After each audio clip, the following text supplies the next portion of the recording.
بسم الله الرحمن الرحيم. الحمد لله رب العالمين، والصلاة والسلام على سيد الأنبياء والمرسلين محمد وعلى آله وأصحابه أجمعين، أما بعد. فأعوذ بالله من الشيطان الرجيم. بسم الله الرحمن الرحيم.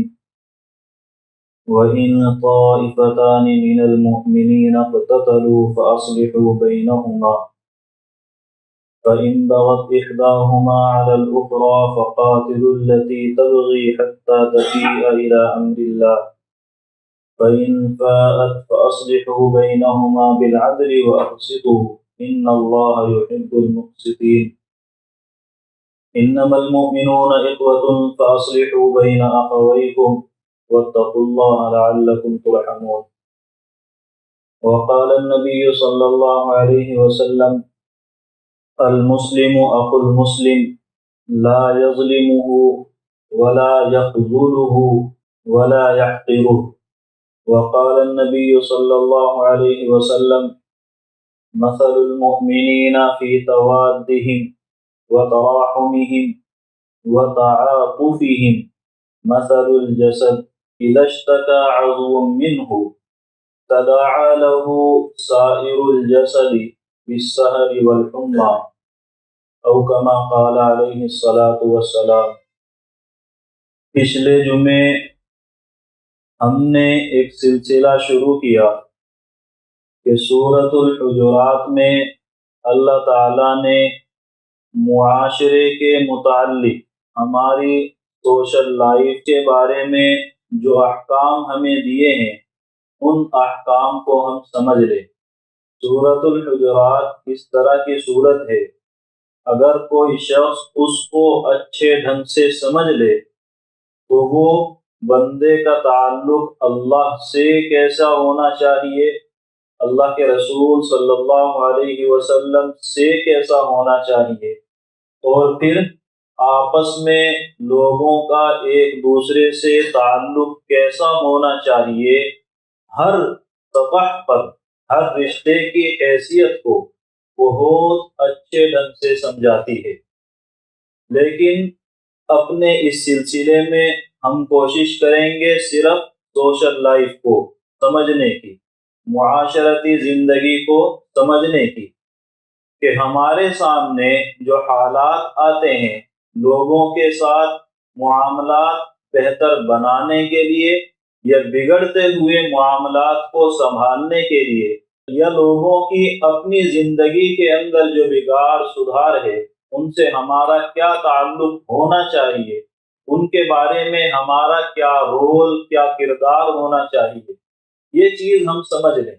پچھلے ہفتے ہم نے ایک آیت پڑھی تھی جس میں اللہ نے فرمایا تھا ان جاءکم فاسق بنبأ فتبینوا، اگر کوئی بات تمہارے سامنے آتی ہے تو وہ بات آنے کے بعد تمہارا دل کوئی قدم اٹھانے کا مطالبہ کرتا ہے، کارروائی چاہتا ہے، ایسا لگتا ہے کہ اس خبر کے بعد اس واقعے کے بعد کچھ ایکشن ہونا چاہیے، تو ایکشن لینے سے پہلے آپ اس خبر کی حقیقت کو پہچانو۔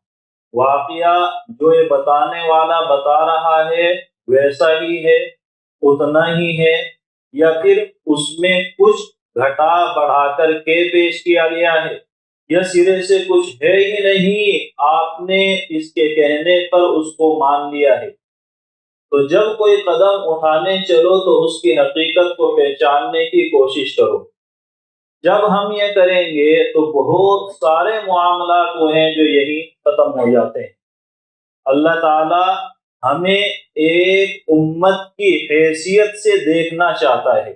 اللہ تعالیٰ نے امت مسلمہ کے اندر اتفاق اور اتحاد کو اہمیت دی، بنانے کی، پیدا کرنے کی صورتیں ہمیں مہیا فرمائی ہیں۔ صحابہ کرام پر اللہ تعالیٰ نے ایک بہت بڑا احسان جتایا ہے، بتایا یہ کہ یہ ہمارا تمہارے اوپر احسان ہے، اس کو مانو، محسوس کرو۔ اور کیا احسان ہے؟ وَاذْكُرُوا نِعْمَةَ اللَّهِ عَلَيْكُمْ إِذْ كُنْتُمْ أَعْدَاءً فَأَلَّفَ بَيْنَ قُلُوبِكُمْ فَأَصْبَحْتُمْ بِنِعْمَتِهِ إِخْوَانًا، اللہ کا وہ احسان یاد کرو جو اس نے تمہارے اوپر کیا تھا۔ کب کیا تھا؟ جب تمہارے آپس میں جھگڑے تھے، جب تم خاندانی اور قبائلی بنیاد پر دو گروہ بنے ہوئے تھے، ایک اس طرف دوسرا اس طرف، آپس میں جھگڑے چل رہے ہیں، جنگ ہو رہی ہے ایک مدت سے، اور جنگ ختم ہونے کا نام نہیں لیتی ہے۔ کچھ زمانہ آرام کرتے ہیں، ختم نہیں کرتے ہیں، سستاتے ہیں، رکتے ہیں تاکہ بدن کو ہمت ملے، انتظامات بڑھیں، دوبارہ سے پھر جنگ کریں گے۔ یہ سلسلہ تمہارا آپس میں چل رہا ہے، اور یہ ہر شخص جانتا ہے کہ کسی بھی قوم کے اندر اختلافات اور جھگڑوں کی بنیاد پر خیر نہیں آتی۔ دو ملک آپس میں لڑیں گے تو ترقی رک جاتی ہے، بہت سارے معاملات ایک دم سے بند ہوتے ہیں۔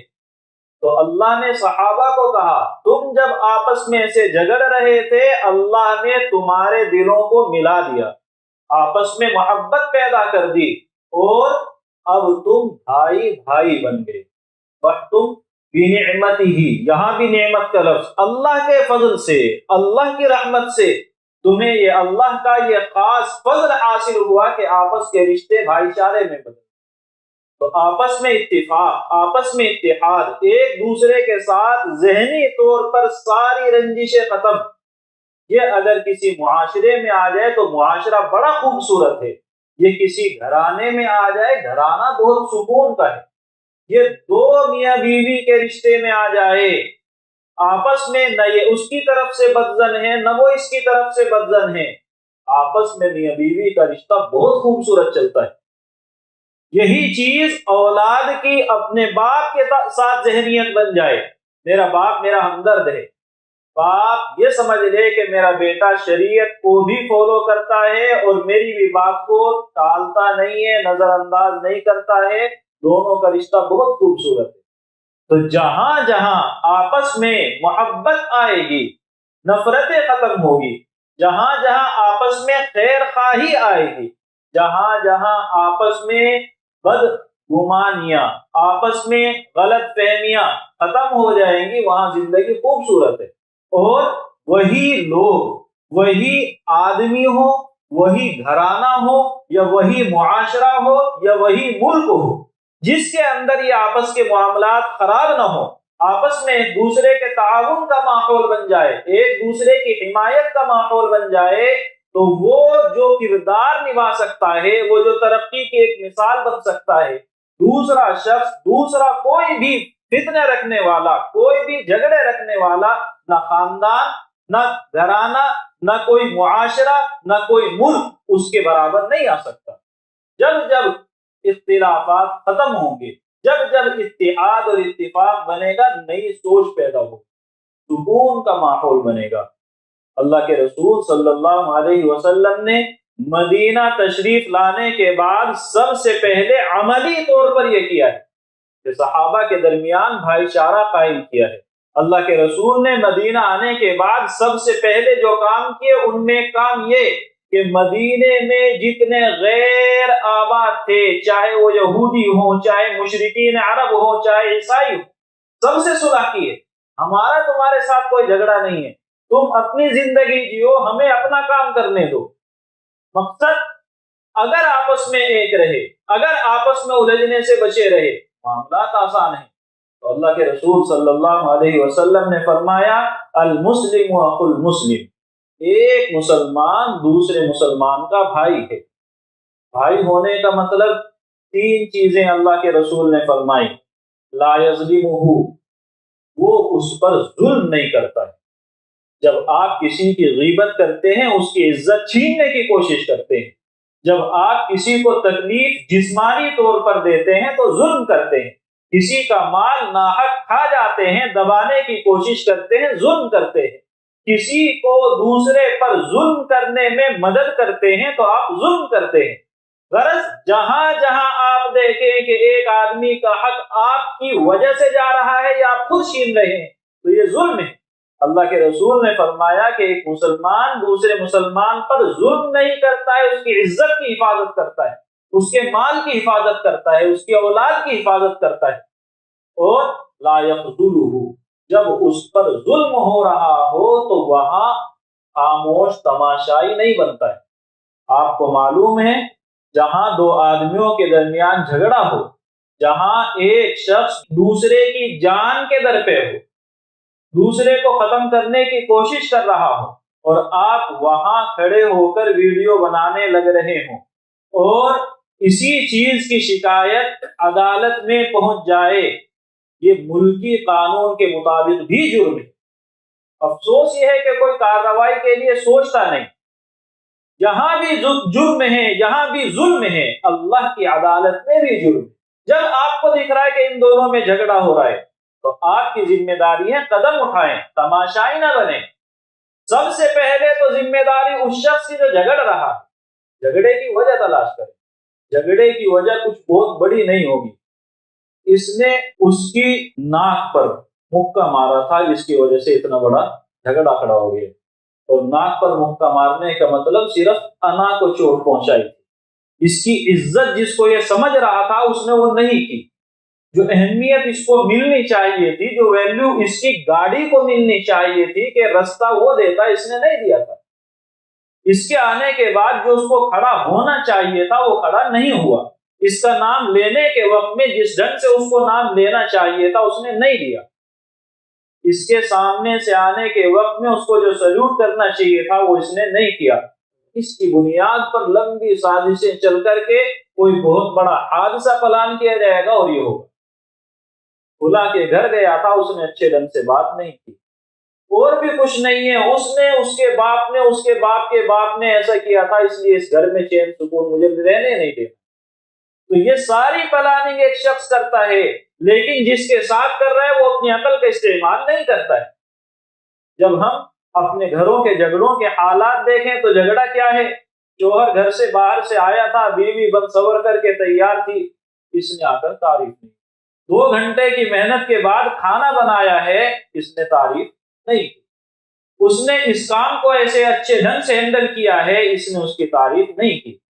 بیوی کو احساس یہ نہیں ہے یہ باہر سے آیا کتنی الجھنوں میں آیا ہے، کس آدمی کے ساتھ کیا بات ہوئی تھی کہ یہ آیا ہے، کس آدمی کو اس نے کیا کہا تھا کہ یہ آیا ہے، باہر یہ حادثہ ہو رہا تھا وہ دیکھ کر کے آیا ہے۔ یہ صورتحال شوہر کی ہے۔ ادھر سے کوئی ایک عمل ہوا، اس کام کو دیکھنے کے بعد اپنے ذہن میں ایک تصور بنا لیا، اس نے یہ کام کیا ہے تو اس کا مطلب یہ ہوگا۔ زبان سے پوچھے گا نہیں کہ ایسا ہوا ہے کہ نہیں، ذہن میں خیال ہے کہ اس نے یہ کیا ہے تو اس کا مطلب یہ ہو چکا ہے۔ یہ چیزیں آپس میں بننی شروع ہوئی اور بنتے بنتے بہت بڑے جھگڑے کی شکل اختیار کر گئی۔ آپ نے ذہن کو صاف کرنے کی کوشش نہیں کی۔ اللہ نے فرمایا تھا فتبینوا، جب غلط فہمی پیدا ہو رہی ہے تو تحقیق کرو۔ تحقیق آپ کرنے کو تیار نہیں ہیں۔ جھگڑے کی وجوہات جب تلاش کریں گے، ایک بھائی دوسرے پر ظلم کرتا ہے، اس کو مارتا ہے، اس کو ستاتا ہے، اس کی اولاد کے ساتھ وہ سلوک کرتا ہے جو نہیں کرنا چاہیے، حالانکہ دونوں بھائی ساتھ میں رہتے ہیں۔ تو جب ساتھ میں رہتے ہیں، دونوں کے کمائی کو لا کر باپ کے حوالے کرتے ہیں، تو پھر دونوں کے بچے اپنے بچوں کے جیسے ہیں، لیکن اس بڑے بھائی نے یا اس چھوٹے بھائی نے اس کے بچوں کے ساتھ وہ سلوک کیا جو نہیں ہونا چاہیے۔ یہ تو واقعتاً کیا، یا یہ ہمدردی میں اس کو ڈانٹ رہا تھا، اس نے کہا میرے بچے کو ڈانٹ رہا ہے، یہ وجہ بنی، یا اس کا ظلم تھا واقعتاً۔ دونوں طرف سے اس کی حقیقت کو یہ تو غلط فہمی کی بنیاد پر ایک چیز سامنے آئی، یا پھر واقعتاً غلطی کی گئی اور آپ کہنے لگے نہیں تمہارا بڑا ہے تم جھیلو۔ یقیناً بچے کو یہ سمجھایا جائے گا بڑا ہے سختی کر سکتا ہے، لیکن اس سختی کرنے والے کو بھی سمجھایا جائے گا آپ سختی کریں، ہمدردی میں کریں، 2 کے بجائے 4 تھپڑ بھی اچھے لگتے ہیں، لیکن یہ سوچ کر کے کریں یہ اس کا ہے، اب 4 نہیں 1 بھی مارو گے تو غلط ہے۔ اگر ذہنیت خراب ہے تو پھر آپ کا چھوٹا سا قدم بھی غلط ہے، اور اگر مقصد صرف اس کی اصلاح ہے تو پھر 2 کے بجائے 4 بھی اچھے ہیں، لیکن ہم اس چیز پر توجہ نہیں دیں گے۔ آپ کو لگ رہا ہے ایک بیٹا دوسرے کا مال کھا رہا ہے، ایک بیٹا دوسرے کی پراپرٹی دبا رہا ہے، ایک بیٹا دوسرے کو نیچا رکھنے کی پوری کوشش کر رہا ہے، اور باپ اپنی نگاہوں سے سب دیکھ رہا ہے۔ کیا کہتا ہے؟ تمہارا بڑا بھائی ہے، جانے دو، بڑا ہے باپ کے جیسا ہے، جب آپ یہ بات چھوٹے کو کہتے ہیں تمہارا بڑا بھائی ہے جانے دو، آپ اس کو یہ سمجھانے کی کوشش کر رہے ہیں کہ تم اس کام پر مجبور ہو۔ ایک دوسرے کے ساتھ تعلق باقی رکھنے کے لیے برداشت کرنا ثواب کا کام ہے، شریعت کا لازمی حکم نہیں ہے۔ اللہ بھی کہتا ہے کہ تمہارے اوپر دوسرا زیادتی کر رہا ہے، برداشت کر جاؤ، صبر کرو، ثواب ملے گا، اللہ آپ کے درجات کو بلند کرے گا۔ لیکن اسی وقت اللہ یہ بھی کہتا ہے اگر تمہارا دل چاہتا ہے کہ اپنے اوپر ہونے والے ظلم کا انتقام لو، تمہیں حق ہے، اس نے تمہارا حق دبایا، اپنا حق وصول کرو، تمہارے لیے جائز ہے۔ اس نے تمہاری جائیداد کا 1 انچ دبایا ہے، شروع میں شریعت سمجھائے کہ جانے دو، چلا جا، ٹھیک ہے، لیکن وہ کہتا ہے نہیں میں لوں گا۔ اب شریعت کا قانون آئے گا، لو، جتنا تمہارا گیا ہے اتنا وصول کرو۔ لیکن ہمارے گھروں کے اندر ہوتا کیا ہے کہ وہ بڑا ہے اس لیے آپ کیا کرو، صبر کرو۔ نتیجہ اس نے صبر کیا، کل پھر صبر کیا، پرسوں پھر صبر کیا، آہستہ آہستہ یہ صبر جو ہم اس کو زبردستی تھوپ رہے ہیں ایک بڑی دشمنی کو جنم دیتا ہے۔ تو آپ جب دیکھیں کہ آپس میں اختلافات، آپس میں جھگڑے ہیں، اس کی بنیاد ٹٹولیں، اس کی وجوہات تلاش کریں تو بہت معمولی سی ہوتی ہے جو شروع ہو کر کے آگے بڑی ہو جاتی ہے۔ تو پہلی ذمہ داری یہ کہ اس کو بڑا ہونے ہی نہ دے، بڑا ہونے نہ دے۔ اگر آپس کا معاملہ خراب ہے تو جہاں سے غلط فہمی آئی ہے اس کی تحقیق کر لیں، سامنے والے سے پوچھ لیں آپ نے یہ کام ایسے کیا ہے، کیوں کیا ہے، وہ اس کی وجہ بتائے، اس کو چاہیے وجہ بتائے۔ ایمان کا تقاضا یہ ہے، اسلام کا تقاضا یہ ہے، آپ سمجھیں حقیقت کیا ہے اور اس حقیقت کے مطابق زندگی گزارے۔ ایک دوسرے کے ساتھ نفرت کرنے والا، ایک دوسرے سے کینہ رکھنے والا، جس شخص کے دل میں ذرہ برابر حقد اور کینہ ہوگا جنت میں داخل نہیں ہوگا۔ کیوں اللہ کے رسول یہ تعلیم ہمیں دیتے ہیں؟ اس وجہ سے کہ آپس کے تعلقات بہتر ہوں، ایک دوسرے کے بارے میں غلط فہمیاں پیدا نہ ہوں۔ لیکن اگر ہو گئی ہیں تو پھر صلح کرائیں۔ میں کیوں کراؤں، ان کا آپس کا معاملہ ہے۔ عام طور سے یہ خیال ہوتا ہے دو آدمی جھگڑ رہے ہیں، میں کیوں سردردی لوں۔ یہ سردردی لینا آپ کی ذمہ داری ہے، اور ایسی ذمہ داری ہے کہ قیامت کے دن اس کے بارے میں سوال ہوگا۔ جب آپ کے پڑوس میں 2 آدمیوں کا جھگڑا تھا، پڑوسی تھے، آپ نے اپنی طرف سے کیا کردار نبھایا ہے؟ آپ کو معلوم ہے اللہ کے رسول صلی اللہ علیہ وسلم مومنین کی کچھ صفات ذکر کرتے ہیں، ان صفات میں ایک بات کہتے ہیں کہ مسلمان جھوٹ نہیں بولتا ہے۔ یعنی ایک شخص اسلام کی حالت میں ہو اور جھوٹ بھی بولتے ہیں، اس کے بارے میں تصور ہی نہیں، مسلمان دھوکہ نہیں دیتا ہے، مسلمان یہ نہیں کرتا ہے، یہ نہیں کرتا ہے، ایک بات جھوٹ نہیں بولتا ہے۔ لیکن جب معاملہ آیا جھگڑوں کا تو اللہ کے رسول صلی اللہ علیہ وسلم نے فرمایا جو شخص لوگوں کے درمیان صلح صفائی کراتا ہے، جو شخص لوگوں کے معاملات کو بہتر کرنے کی کوشش کرتا ہے، جھگڑے کو سدھارنے کی کوشش کرتا ہے، صلح اور امن کی کوشش کر رہا ہے، اس کے بیچ میں ایک آدھ جھوٹ بھی بول دیا، اللہ اس جھوٹ پر اس کو گناہ نہیں دے گا، اللہ اس کی پکڑ نہیں کرے گا۔ اللہ کے رسول صلی اللہ علیہ وسلم نے ایک موقع پر فرمایا بہترین صدقہ لوگوں کے درمیان صلح کرنا ہے۔ بہترین صدقہ کریں جو آپ اپنی حیثیت سے کر سکتے ہیں، اس صدقے سے زیادہ ثواب اللہ تعالیٰ آپ کو اس میں دے گا کہ آپ 2 لوگوں کے درمیان معاملات کو بہتر کریں۔ کیوں اللہ کے رسول یہ فرماتے ہیں؟ اللہ کے رسول صلی اللہ علیہ وسلم فرماتے ہیں مومنین کی مثال ایک جسم کی طرح ہے۔ کس چیز میں؟ اللہ کے رسول نے فرمایا وہ دونوں آپس میں ایک دوسرے سے محبت کرتے ہیں، تو ایک دوسرے سے محبت ہو، ایک دوسرے کی ہمدردی ہو، ایک دوسرے پر رحم ہو، اور کس درجے میں ہو؟ مثل الجسد، جیسے ایک پورے جسم کے اندر ایک دوسرے پر رحم ہوتا ہے۔ ایک جسم میں کہاں ہوتا ہے؟ اللہ کے رسول نے فرمایا اذا اشتکا عضو من، جب ایک عضو، ایک ہاتھ میں درد ہے، ایک پیر میں درد ہے، کان میں درد ہے، ناک میں درد ہے، ایک جگہ پر کسی بھی حصے میں درد ہو رہا ہے، پورا بدن درد کو محسوس کرتا ہے، پوری رات پورا بدن نہیں سوتا ہے، آدمی جاگتا ہے، تکلیف کو، بخار کو، شدت کو، حرارت کو پورا بدن محسوس کرتا ہے۔ کیا بتانا چاہتے ہیں؟ اگر تمہیں لگ رہا ہے کہ تم ایک مسلم معاشرہ ہو تو تمہارے اندر یہ بدن کی حرارت، بدن کی تپش، بدن کا ایک دوسرے کے ساتھ لگاؤ، یہ جذبہ ہونا چاہیے۔ اور اگر نہیں ہے تو پھر خیر بناؤ کہ تمہارا ایمان وہ نہیں ہے جو اللہ کے رسول نے ہمیں معیار بنا کر کے دیا ہے۔ اس سطح پر آنے کی کوشش کرو، ایک دوسرے کے معاملات کو بہتر بنانے میں کردار نبھاؤ۔ کیسے صلح کرائیں، کیسے ایک دوسرے کے معاملات کو بہتر بنائیں، صلح کی شکل کیا بنے گی؟ اللہ نے فرمایا جب تمہیں لگ رہا ہے یہ طاقتور ہے اور جس کے ساتھ یہ غلط کر رہا ہے وہ کمزور ہے، تو ہماری ہوشیاری یہ ہوتی ہے کہ یا تو خاموش ہو جاؤ یا تو پھر اس کے سامنے اس کے جیسی بات اور اس کے سامنے اس کے جیسی بات سامنے آ کے بات کرو ہی نہیں۔ مزے لے رہا ہے، جب جھگڑے کی بات ہوئی ہے سامنے نہیں آئیں گے، لیکن جیسے یہاں سے پیچھے جائیں گے کوشش کریں گے کون تھا وہاں پہ، کس سے تحقیق ہوگی، کون بتائے گا کیا ہوا۔ یہ کام مومن کا نہیں ہے، سامنے آؤ اور صلح کراؤ۔ کیسے؟ اللہ نے فرمایا فَإِن بَغَتْ إِحْدَاهُمَا عَلَى الْأُخْرَى فَقَاتِلُوا الَّتِي تَبْغِي۔ جب جھگڑا ہو رہا ہے، ایک دوسرے پر ظلم کر رہا ہے، تمہارا کام ہے اس ظالم سے جنگ کرو۔ ظالم سے جنگ کرنے کا مطلب ڈنڈا لے آؤ نہیں، ظالم سے جنگ کرنے کا مطلب یہ ہے کہ اس کو مجبور کرو۔ آپ کو معلوم ہے ایک معاشرے میں، ایک سوسائٹی میں رہتے ہیں، ایک شخص غلط کر رہا ہے، پورا معاشرہ مل کر کے بیٹھے آپ اپنے اس کام سے باز آ جائیں ورنہ آپ کا بائیکاٹ ہے، ہمارا آپ سے کوئی لینا دینا نہیں ہے۔ آدمی کے ذہن میں آتا ہے میرے پاس پیسے ہے، میں اپنی ضرورتیں پوری کر لوں گا، لیکن ایک مرحلہ ایسا بھی آتا ہے جہاں جانے پر وہ مجبور ہوگا کہ نہیں مجھے میرے معاشرے کی ضرورت ہے۔ جب معاشرہ ایک دم سے اس آدمی کو گرا دے گا اس کو سوچنا پڑے گا، تو آپ کوشش تو کریں، ایمانداری کے ساتھ کوشش کریں، یہ سوچ کی کوشش کریں کہ یہ میرا اس کے ساتھ ذاتی معاملہ نہیں ہے، خدا کو جواب دینا۔